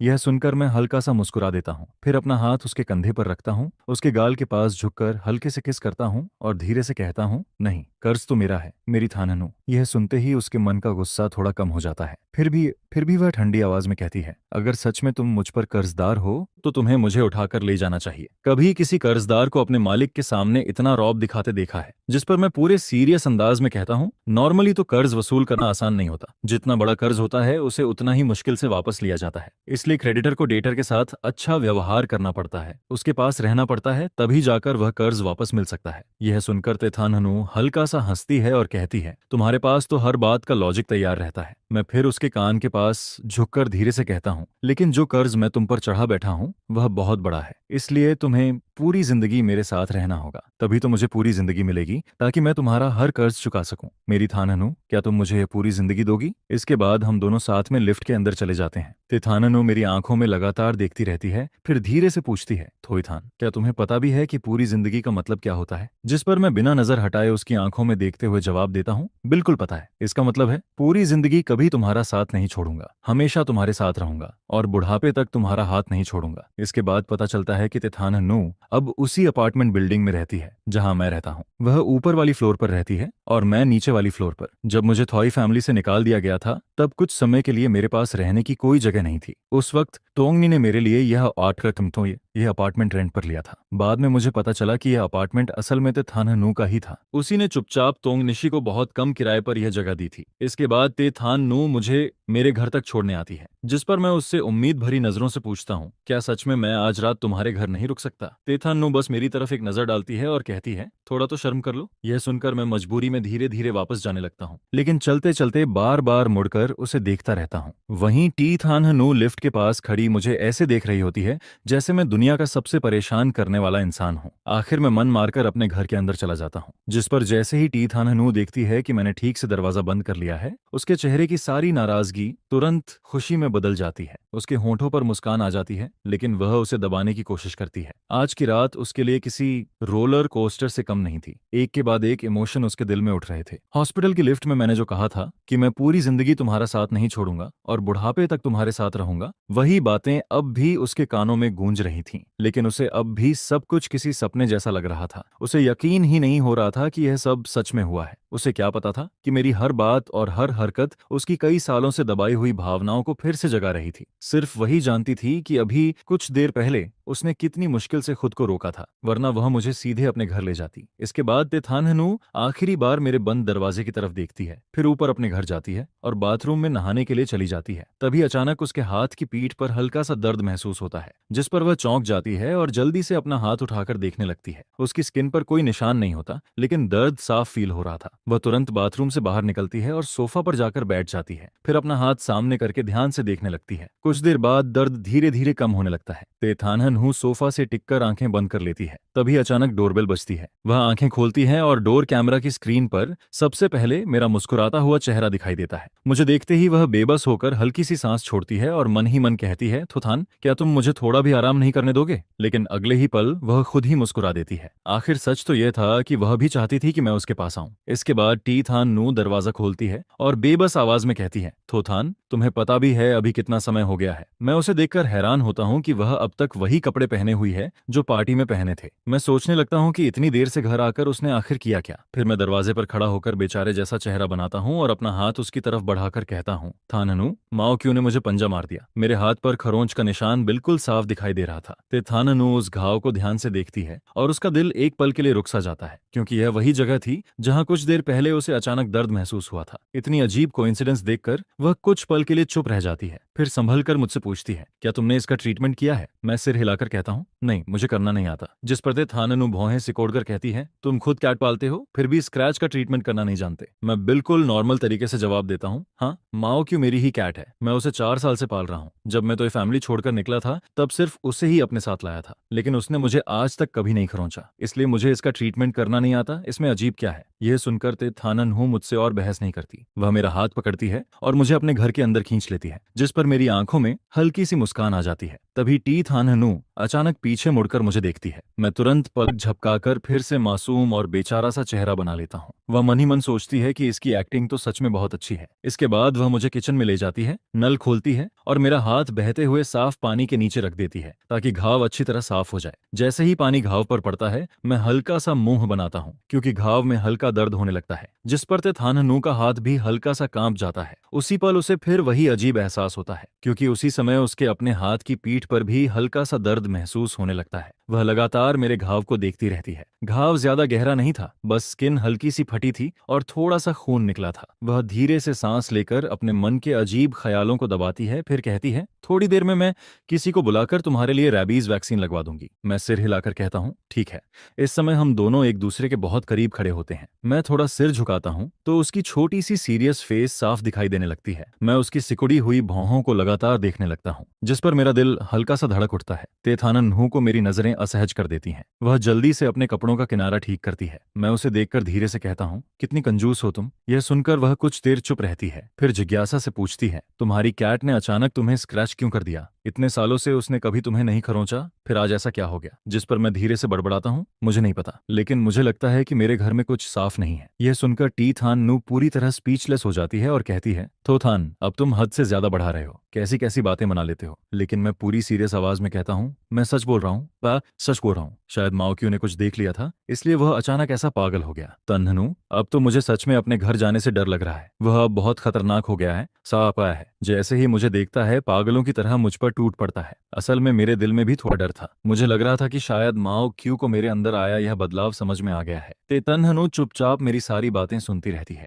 जिस पर मैं बड़ी उम्मीद से उसकी तरफ देखता हूँ और पूछता हूँ, तो क्या मैं आज रात तुम्हारे घर रुक सकता हूँ? तेथाननु धीरे से मेरे करीब आती है, मुझे ऊपर से नीचे तक देखती है और कहती है, थोथान, आज पहली बार मुझे पता चला है कि तुम्हारी स्किन कितनी मोटी है। मैं तुरंत पूरे भरोसे के साथ जवाब देता हूँ, मैं जो भी कह रहा हूँ सब सच है। अगर तुम्हें यकीन नहीं है तो मेरे साथ नीचे चलकर खुद देख लो। यह सुनकर तेथाननु कुछ सेकंड तक लगातार मुझे देखती रहती है और फिर उसे अचानक कुछ देर पहले महसूस हुआ वह अजीब दर्द याद आ जाता है, जिस पर तेथाननु हल्का सा सिर हिलाती है और कहती है, ठीक है। इतना कहकर वह लिविंग रूम की तरफ चली जाती है। फिर मुझसे कहती है, घाव भी लगभग साफ हो गया है, पहले हाथ अच्छी तरह सुखा लो, उसके बाद मैं इसे डिसइंफेक्ट कर देती हूँ। वह फर्स्ट एड बॉक्स निकालती है, मेरा हाथ पकड़ती है और कॉटन स्वैब पर दवा लगाकर धीरे धीरे मेरे घाव पर लगाने लगती है। जैसे ही दवा घाव पर लगती है, मेरे हाथ में हल्की सी जलन होने लगती है। उसी पल तेथाननु की उंगलियां भी हल्का सा कस जाती हैं, क्योंकि उसे ऐसा फील होने लगता है जैसे मेरा दर्द अब उसे और साफ महसूस हो रहा हो। वह मेरी तरफ देखकर धीरे से पूछती है, दर्द हो रहा है? मैं सिर हिलाकर कहता हूँ, बस थोड़ा सा। तेथाननु को भी पता था कि दर्द ज्यादा नहीं है। वह गहरी सांस लेती है, कॉटन स्वैब फेंक देती है और कहती है, चलो अब तुम्हारे घर चलकर देखते हैं। इसके बाद हम नीचे मेरे अपार्टमेंट में पहुंचते हैं। जैसे ही दरवाजा खुलता है, मैं तुरंत तेथाननु के पीछे छिप जाता हूँ। यह देखकर वह बेबसी से पीछे मुड़ती है और कहती है, यह तुम्हारा ही घर है? फिर तुम छिप क्यों रहे हो? मैं थोड़ा घबरा कर कहता हूँ, वह बहुत खतरनाक हो गया है। कुछ देर पहले जब मैं घर आया था, तब माओक्यू सोफा पर गोल होकर आराम से सो रहा था। उसका पूरा शरीर रुई के गोले जैसा मुलायम लग रहा था। मैं उसके पास बैठ गया और काफी देर तक उसे चुपचाप देखता रहा। फिर मैंने धीरे से उसके सिर पर हाथ फेरा। बहुत बहुत लंबे समय बाद मैं उसे दोबारा देख रहा था। पिछले जन्म वाली फायर में माओक्यू बच नहीं पाया था। तभी वह अचानक जाग गया। पहले तो उसने प्यार से अपना सिर मेरी हथेली से रगड़ा, लेकिन जैसे ही वह मुझ पर कूदने वाला था, उसकी गोल गोल आंखें अचानक बड़ी हो गईं। अगले ही पल उसके सारे बाल खड़े हो गए और वह पागलों की तरह मुझ पर टूट पड़ा। मैं हाथ पीछे भी नहीं खींच पाया और उसने मुझे स्क्रैच कर दिया। मैं घबराकर पीछे हट गया। माओक्यू पीठ मोड़कर मुझे गुस्से से घूरता रहा। उसे देखकर लगा कि वह फिर से मुझ पर अटैक करने वाला है, इसलिए मैं बिना कुछ सोचे सीधा ऊपर तेथाननु के घर भाग आया। अब दरवाजा खुल चुका था और घर की लाइट अब भी जल रही थी। तेथाननु मुझे देखकर समझ जाती है कि मैं झूठ नहीं बोल रहा हूँ। वह पहले लिविंग रूम की तरफ बढ़ती है, लेकिन जैसे ही अंदर पहुंचती है, माओक्यू पहले से ही वहां फ्लोर पर इधर उधर घूम रहा होता है। यह देखकर वह पीछे मुड़कर मेरी तरफ हैरानी से देखती है और कहती है, यही है वह बहुत खतरनाक कैट जिसके बारे में तुम बोल रहे थे। मैं कुछ कहने ही वाला था कि माओक्यू आवाज सुनकर हमारी तरफ देखता है। जो कैट अभी कुछ सेकंड पहले आराम से खेल रहा था, वही अगले पल फिर से पूरे बाल खड़े कर लेता है। वह दांत दिखाकर सीधा मेरी तरफ झपट पड़ता है, जिस पर मैं रिफ्लेक्स में तेथाननु का छोटा सा हाथ पकड़ लेता हूँ और तुरंत उसके सामने खड़ा हो जाता हूँ ताकि उसे कुछ ना हो। फिर मैं बेबस होकर कहता हूँ, देखा, यही कर रहा था यह। माओक्यू फिर से मेरी तरफ बढ़ने की कोशिश करता है, लेकिन तेथाननु मुझे पीछे खींच लेती है और ठंडी आवाज में कहती है, माओक्यू रुक जाओ। मैं उसका हाथ कसकर पकड़े रहता हूँ और कहता हूँ, वह कैट है, क्या उसे तुम्हारी बात समझ आती है? चलो यहाँ से चलते हैं। कल मैं किसी को बुलाकर इसे हॉस्पिटल में चेकअप के लिए भेज दूंगा। लेकिन तभी माओ क्यू अचानक ते थानहनू की तरफ देखने लगता है। वह कुछ पल के लिए बिल्कुल चुप रह जाता है, फिर उसकी आंखों का गुस्सा पूरी तरह गायब हो जाता है। उसके खड़े हुए सारे बाल तुरंत नीचे बैठ जाते हैं। वह बिल्कुल ऐसे बर्ताव करने लगता है जैसे उसे कोई अपना बहुत पुराना इंसान मिल गया हो। वह टी थानहनू के पैरों से लिपटने लगता है और लगातार मियो मियो करते हुए प्यार जताता रहता है। यह देखकर ते थानहनू को अचानक लगता है कि इसका यह बर्ताव किसी की बहुत याद दिला रहा है। फिर वह मुस्कुराकर नरम आवाज में कहती है, मुझे तो लगता है यह तुमसे भी ज्यादा मेरी बात मानता है। यह सुनकर मैं बिल्कुल स्पीचलेस हो जाता हूँ। मन ही मन माओ क्यू को डांटते हुए सोचता हूँ, एहसान फरामोश कहीं का। मैंने तुम्हें इतने सालों तक पालकर बड़ा किया और आज तुम मेरे साथ ऐसा कर रहे हो। जिस पर टी थानहनू हल्का सा मुस्कुराती है और कहती है, अच्छा अब पहले मेरा हाथ छोड़ो। लेकिन मैं उसका छोटा सा हाथ छोड़ने को तैयार ही नहीं होता। वह पीछे मुड़कर मेरी तरफ देखती है। मैं धीरे से उसके करीब जाता हूँ, उसके गाल को हल्के से किस करता हूँ और तुरंत पीछे हट जाता हूँ। जिस पर ते थानहनू के दिल में एक अजीब सी कमी महसूस होती है। वह मन ही मन सोचती है, यह बेवकूफ थोई थान फिर से चुपके से किस करके भाग गया। इसके बाद वह झुककर माओ क्यू को गोद में उठा लेती है, सोफा पर बैठती है और उसे अपनी गोद में रखकर उसके सिर पर प्यार से हाथ फेरने लगती है। वह ध्यान से उसे चेक करती है कि कहीं उसके शरीर में कोई दिक्कत तो नहीं है। माओ क्यू भी उसकी गोद में बिल्कुल शांत होकर लेटा रहता है और आराम से उसे खुद को छूने देता है। मैं पास खड़ा यह सब देखता रहता हूँ। जब मुझे लगता है कि माओ क्यू अब शांत हो गया है तो मैं धीरे धीरे उसकी तरफ बढ़ता हूँ। लेकिन मैं जैसे ही कुछ कदम पास पहुंचता हूँ, माओ क्यू अचानक सिर उठाकर फिर से मेरी तरफ गुर्राने लगता है। जिस पर मैं वहीं रुक जाता हूँ और हल्का सा भौहें सिकोड़ लेता हूँ। ते थानहनू प्यार से उसके सिर पर हल्की सी चपत लगाती है और कहती है, किस पर गुर्रा रहे हो? यह सुनकर माओ क्यू एक बार मियो करता है, फिर शांत होकर लेट जाता है। हालांकि उसकी नजरें अब भी लगातार मुझ पर ही टिकी रहती हैं और उनमें पहले जैसी दोस्ती बिल्कुल नहीं होती। इसके बाद ते थानहनू मेरी तरफ देखकर कहती है, मैंने अच्छी तरह चेक कर लिया है, इसे कोई प्रॉब्लम नहीं है। मैं मायूस होकर कहता हूँ, फिर ये मेरे साथ ऐसा क्यों कर रहा है? ऐसा लग रहा है जैसे ये मुझे अपना मालिक ही नहीं मान रहा। यह कहते हुए मेरा चेहरा उदास हो जाता है। दूसरी तरफ ते थानहनू के मन में अचानक एक अलग ही ख्याल आता है। वह सोचती है, शायद प्रॉब्लम इस कैट में नहीं है बल्कि मेरे सामने खड़े इस इंसान में है। मैं अंधविश्वास में यकीन नहीं करती, लेकिन मैंने हमेशा सुना है कि कैट्स बहुत सेंसिटिव होती हैं। आखिर तो थान में ऐसा क्या बदल गया कि माओ क्यू उससे इतना डरने लगा? या फिर क्या मेरे सामने खड़ा यह इंसान सच में वही तो थान है जिसे मैं जानती हूँ? ये ख्याल आते ही उसका दिल पहले से तेज धड़कने लगता है। जिस पर वह माओ क्यू को अपनी गोद से नीचे उतारती है, उसके पीछे हल्के से थपकी देकर खेलने भेजती है। लेकिन माओ क्यू कहीं नहीं जाता। वह दोबारा सोफा पर चढ़कर उसके बगल में गोल होकर बैठ जाता है। यह देखकर ते थानहनू भी उसे कुछ नहीं कहती। फिर वह मेरी तरफ देखती है, अपना हाथ मेरी तरफ बढ़ाती है और धीरे से कहती है, तो थान इधर आओ। मैं 2 कदम आगे बढ़ता हूँ, उसका हाथ पकड़ता हूँ और उसके खींचने पर उसके पास जाकर बैठ जाता हूँ। इसके बाद ते थानहनू खुद थोड़ा मेरी तरफ झुकती है। यह देखकर मैं हल्का सा हैरान हो जाता हूँ, क्योंकि पूरे दिन में पहली बार वही खुद मेरे करीब आई थी। फिर वह अपनी उंगलियों से हल्के से मेरी ठुड्डी को छूती है, मुझे उसकी तरफ देखने का इशारा करती है और थोड़ा शर्माते हुए धीरे से बोलती है, अपनी जगह से हिलना मत, मुझे देखने दो। जिस पर दोनों के चेहरे एक दूसरे के इतना करीब आ जाते हैं कि उनकी आंखों में एक दूसरे की परछाई तक साफ दिखाई देने लगती है। मैं थोड़ा कंफ्यूज्ड होकर पूछता हूँ, तुम क्या देख रही हो? जिस पर ते थानहनू अपना छोटा सा हाथ मेरे चेहरे पर धीरे से फेरती है। वह मेरी तरफ देखती है और उसकी उन साफ आंखों में सिर्फ मेरा ही चेहरा दिखाई दे रहा होता है। उसी पल वह हल्का सा मुस्कुराकर कहती है कि अब उसे पूरा यकीन हो गया है कि उसके सामने बैठा हुआ इंसान ही उसका अनमोली थान है। यह कहते हुए उसका चेहरा हल्का लाल हो जाता है और फिर वह धीरे से कहती है कि अब उसके अनथान की जगह कोई और कभी नहीं ले सकता। उसकी बात का मतलब मैं बिल्कुल समझ नहीं पाता। इसके बाद दे थान नू धीरे धीरे मेरी तरफ और करीब आने लगती है। उसकी आवाज हल्की सी भर जाती है और वह पूछती है कि क्या मैं अभी भी उसे किस करना चाहता हूँ। उसकी मीठी सांसें मेरे चेहरे से टकरा रही होती हैं और बात करते वक्त उसके होंठ मेरे होंठों के इतने करीब आ जाते हैं कि बस छूने ही वाले होते हैं। जिस पर मेरी सांसें एक पल के लिए रुक सी जाती हैं, क्योंकि उसकी आंखों में मुझे इतनी सीरियसनेस और केयर दिखाई देती है कि मैं बस उसे देखता रह जाता हूँ। यह नजर मुझे बहुत जानी पहचानी लगती है। पिछले जन्म में भी वह मुझे बिल्कुल ऐसे ही देखा करती थी। इसके बाद उस दिन के बाद हमारी वीडियो से जुड़े कई क्लिप्स अचानक लीक हो जाते हैं। उसी समय जब सभी लोग मेरे और ते थान्यू के रिश्ते को लेकर तरह तरह की बातें कर रहे होते हैं, तभी किसी ने यह खबर भी फैला दी कि ते थान्यूस एंड कैपिटल के सू फैमिली के दूसरे यंग मास्टर तो मूक हा की एंगेजमेंट होने वाली है। यहाँ तक कि यह भी कहा जाने लगता है कि न्यू ईयर से पहले ही दोनों परिवार इस रिश्ते पर बात करके सब तय कर चुके हैं। जिस पर तो मूक हाक भी एक पोस्ट डालकर इशारों इशारों में कह देता है कि जो इंसान बहुत ज्यादा बुरे काम करता है उसका अंत खुद ही हो जाता है। यह सुनकर हर कोई समझ जाता है कि उसका निशाना मैं ही हूँ। बस फिर क्या था, देखते ही देखते पब्लिक ओपिनियन पूरी तरह मेरे खिलाफ हो जाती है। हालांकि बाद में ट्रेंडिंग टॉपिक जल्दी ही हटा दिया जाता है, तो मूक हाक अपनी पोस्ट डिलीट करके माफी भी मांग लेता है और टी थान नू खुद सामने आकर साफ कहती है कि वही मुझे पसंद करती है और वही मुझे खुद अप्रोच कर रही है। वह ये भी साफ करती है कि उसका तो मूक हाक से किसी भी तरह का कोई रिश्ता नहीं है, लेकिन तब तक लगभग कोई भी उसकी बात सुनने को तैयार नहीं होता, जिस पर मैं पब्लिक ओपिनियन के बीच पूरी तरह घिर जाता हूँ। प्रेशर इतना ज्यादा बढ़ जाता है कि मेरे अपने माता पिता भी मेरे प्रति ठंडा व्यवहार करने लगते हैं। वहीं हाँ म्याक म्याक की तो बात ही अलग थी। उसकी नजरों में मेरे लिए सिर्फ दूरी और नफरत दिखाई देती थी। उस समय मैं अंदर से पूरी तरह टूट चुका था। मेरे दिल में जो दर्द भरा हुआ था उसे कहीं निकाल नहीं पाता था, इसलिए मैं अपना सारा गुस्सा और तकलीफ तेथान नू पर ही निकाल देता था। लेकिन उस वक्त भी वह मुझे बिल्कुल ऐसी ही नजरों से देखा करती थी। फर्क सिर्फ इतना था कि मैं उसकी फिक्र को भी बुरी नीयत समझ बैठा था।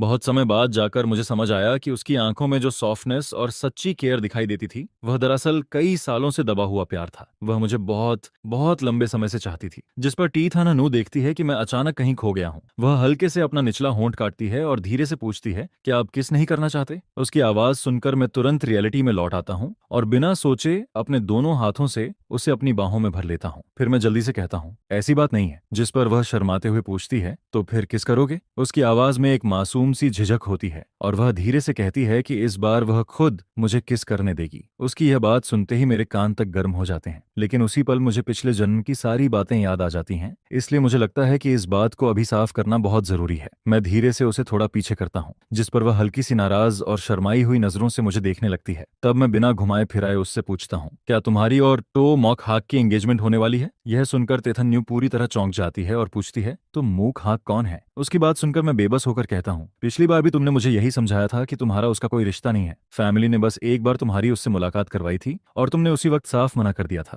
लेकिन आज फिर हम दोनों एक साथ ट्रेंडिंग में हैं। इस बार किसी ने मुझे फंसाया नहीं है, लेकिन अगर पिछले जन्म जैसा ही सब हुआ तो कल सुबह ते थान नू और तो मूक हाक की एंगेजमेंट वाली खबरें हर जगह फैल जाएंगी। तो मूक हाक फिर से वही पोस्ट भी करेगा। इसलिए इस बार मुझे पहले ही सब संभालना होगा। मैं पब्लिक ओपिनियन के भड़कने का इंतजार बिल्कुल नहीं कर सकता, क्योंकि आजकल लोग देर से दी गई सफाई पर भरोसा करना ही नहीं चाहते। जिस पर मैं उसे घूरते हुए याद दिलाता हूँ, सो फैमिली के दूसरे यंग मास्टर तो मूक हाक, वही जो पिछले साल के आखिर में विदेश से वापस आया था। क्या तुम दोनों ब्लाइंड डेट पर नहीं गए थे? फिर अब कैसे कह रही हो कि उसे जानती भी नहीं? यह कहते ही मुझे वह दिन याद आ जाता है। उस दिन ते थाने नू और तो मूक हाक पहली बार ब्लाइंड डेट पर मिले थे और मैं संयोग से वहीं पहुंच गया था। मैं उसी समय रेस्टोरेंट के प्राइवेट रूम से तो मूक हाक के साथ बाहर निकल रहा था। दूर से मेरी नजर ते थाने नू पर पड़ी थी। तब मैंने मन ही मन सोचा था कि यह लड़की हर जगह मुझे ही क्यों मिल जाती है और ऊपर से किसी हैंडसम लड़के के साथ घूम रही है। उस समय मुझे सिर्फ चिढ़ महसूस हुई थी, लेकिन अब जाकर समझ आया कि वह चिढ़ नहीं बल्कि जलन थी। यानी उस वक्त मैं उससे जल रहा था और अब वह ऐसे दिखा रही है जैसे उसे सामने वाले का नाम तक याद नहीं। यह सोचकर मैं तुरंत उसकी बाहों से निकलने की कोशिश करता हूँ, जिस पर तिथान्यानु धीरे से मुझे अंधी थान कहकर बुलाती है। फिर अचानक उसे कुछ याद आता है और वह पूछती है, तुम तो निकी बात कर रहे हो? यह सुनते ही मेरे दिल में फिर से जलन होने लगती है। मैं मन ही मन सोचता हूँ, वाह, उसे तो बड़े प्यार से तोनी बुलाती हो और मुझे हमेशा पूरे नाम से बुलाती हो, है ना? जिस पर तेथन्यू बेबस होकर कहती है कि सभी लोग उसे तोनी ही कहते हैं, उसे तो उसका पूरा नाम भी नहीं पता। अगर तोनी नहीं बुलाए तो आखिर क्या बुलाए? वह बचपन से विदेश में रहा है और अभी कुछ महीने पहले ही वापस आया है। यहाँ के यंग मास्टर्स और यंग लेडीज से भी उसकी ज्यादा पहचान नहीं है। मेरी उससे सिर्फ एक बार ब्लाइंड डेट पर मुलाकात हुई थी। ऐसे में उसका नाम याद न रहना बिल्कुल नॉर्मल बात है। यह कहते हुए वह फिर से मेरे सीने से लग जाती है और मुस्कुराते हुए धीरे से कहती है, और अगर तोनी कहना तुम्हें इतना क्लोज लगता है तो क्या आगे से मैं तुम्हें शिदाई बुलाऊं? उसकी यह बात सुनकर मैं पूरी तरह चुप हो जाता हूँ, क्योंकि शिदाई सुनने में सच में बिल्कुल भी अच्छा नहीं लगता। आखिर में मैं मन ही मन सोचता हूँ, रहने ही दो, इस बात पर अब बहस करने का कोई फायदा नहीं है। मैं थोड़ा शक भरे अंदाज में उससे पूछता हूँ, तो जब तुम पहले उस लड़के से ब्लाइंड डेट पर मिलने गई थी तब तुमने उससे क्या कहा था? जिस पर ते थानहनु होंठ फुलाकर कहती है, सिर्फ एक बार किसी से मिल लेने को भी क्या ब्लाइंड डेट कहते हैं? उसकी बात सुनकर मैं हल्की सी सांस छोड़ता हूँ। वह आगे कहती है, हाँ, पहले ग्रैंडमा ने जरूर मुझे उससे एक बार मिलने के लिए कहा था, लेकिन रेस्टोरेंट पहुंचने से पहले मुझे बिल्कुल नहीं पता था कि वहां उसी से मिलना है। जैसे ही मैं वहां पहुंची मैंने उसी वक्त साफ मना कर दिया था। उसकी यह बात बिल्कुल वैसी थी जैसी उसने पिछले जन्म में भी मुझसे कही थी। जिस पर मैं हल्का सा भौहें सिकोड़कर पूछता हूँ, और तुम्हारे फैमिली वालों का क्या उन्होंने कुछ नहीं कहा?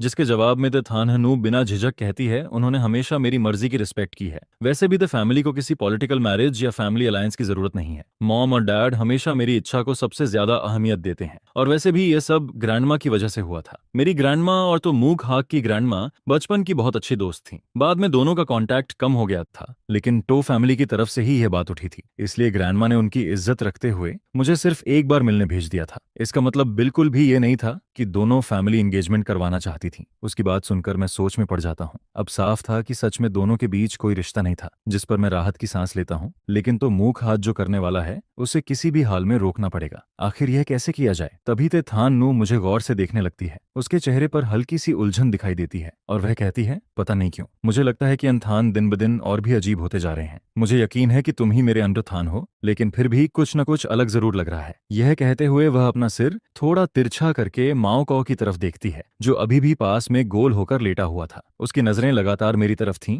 और हमेशा की तरह उनमें दोस्ती बिल्कुल नहीं दिख रही थी। जिस पर ते थाना नू फिर से मेरी तरफ देखकर होंठ फुलाती है और कहती है, यह बात कितनी पुरानी हो चुकी है। उस वक्त तुमने मुझे घूर कर देखा भी था, क्या तुम्हें लगा मुझे पता नहीं चला? फिर अब अचानक यह सब क्यों याद आ रहा है? उसके छोटे से चेहरे पर साफ नाराजगी दिखाई देती है। वह आगे कहती है, कहीं ऐसा तो नहीं कि तुम मुझे रिजेक्ट करना चाहते हो, इसीलिए इतना बेकार बहाना बना रहे हो? क्या अब अन्ना थान मुझसे प्रिटेंड भी नहीं कर पा रहे? उसकी बात सुनकर मैं धीरे से उसकी तरफ देखता हूँ और नरम आवाज में कहता हूँ, मैं प्रिटेंड नहीं कर रहा। जिस पर वह तुरंत मेरे करीब आ जाती है और कहती है, तो फिर साबित करके दिखाओ। अथन, थोड़ा और पास आओ। अगर तुम मुझे किस नहीं करोगे तो मैं ही तुम्हें किस कर लूंगी। अब मैं और वेट नहीं करना चाहती। वैसे भी इस बार तुम खुद मेरे पास आए हो। मैं कुछ बोलने ही वाला होता हूँ कि वह धीरे धीरे मेरी तरफ झुकने लगती है। उसकी नाक लगभग मेरे गाल को छूने लगती है और मेरा दिल हल्का सा धड़क उठता है। उस पल मुझे महसूस होता है कि इस जन्म की तेथानहनु पिछले जन्म वाली तेथानहनु से बिल्कुल अलग है। पिछले जन्म में वह बहुत मजबूत और सख्त दिखाई देती थी, जबकि अब उसके अंदर सिर्फ नरमी और अपनापन ही नजर आता है। तभी जो बिल्ली अभी तक उसके पास चुपचाप बैठी थी, वह अचानक बेचैन होकर उसके पैरों पर उछलने कूदने लगती है। जिस पर तेथानहनु पलटकर उसे देखती है। उसी समय मेरी नजर भी उसकी तरफ जाती है, लेकिन तभी बिल्ली की आंखें अचानक बेहद डरावनी हो जाती हैं। यह देखकर तेथानहनु थोड़ा नाराज होकर माओ कौ को डांट देती है, जिसके जवाब में वह सिर्फ एक बार म्याऊं करती है और बेचारी सी शक्ल बना लेती है। यह देखकर मैं थोड़ा बेचैन होकर कहता हूँ,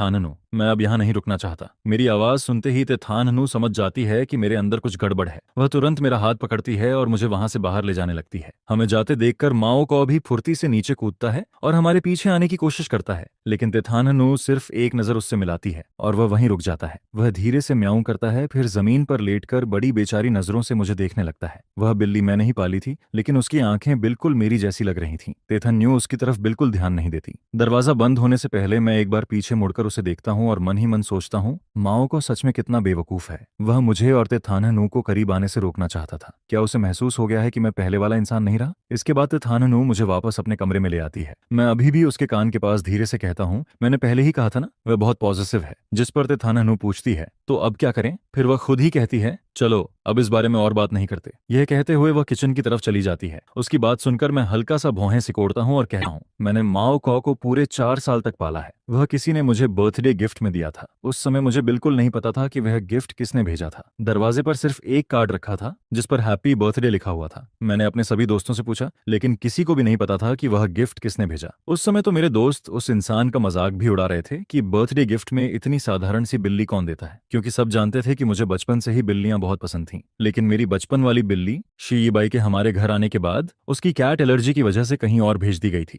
अब मुझे पता चल चुका था कि माओ कौ दरअसल तेथानहनु ने मुझे गिफ्ट किया था, इसलिए मैं उसे छोड़ना बिल्कुल नहीं चाहता था। लेकिन अभी की सिचुएशन देखकर लगता था कि शायद फिलहाल उसे अपने पास रखना सही नहीं होगा। तभी मेरी नजर तेथानहनु पर पड़ती है, जो मेरे लिए पानी डाल रही होती है। अचानक मेरे दिमाग में एक आइडिया आता है। मैं मुस्कुराकर कहता हूँ, ऐसा करते हैं, आगे से मैं यहीं तुम्हारे साथ रहूंगा। सॉन्ग निगी नीचे वाले फ्लोर पर रहेगा, वही माओ काऊ का ख्याल रखेगा। जब तक माओ काऊ मुझे एक्सेप्ट नहीं कर लेता, तब तक मैं वापस अपने घर नहीं जाऊंगा। जिस पर टी थान नू पानी का गिलास लेकर मेरी तरफ मुड़ती है और शरारती मुस्कान के साथ कहती है, इतना झंझट क्यों? बिल्ली सीधे सॉन्ग नी को दे दो, बात खत्म। उसकी बात सुनकर मैं तुरंत सिर हिलाकर कहता हूँ, ऐसी बेकार बातें मत करो। माओ काऊ इस घर की स्मेल का आदी हो चुका है। अगर उसे कहीं और भेज दिया तो वह ठीक से खाएगा भी नहीं, सोएगा भी नहीं और बीमार पड़ जाएगा।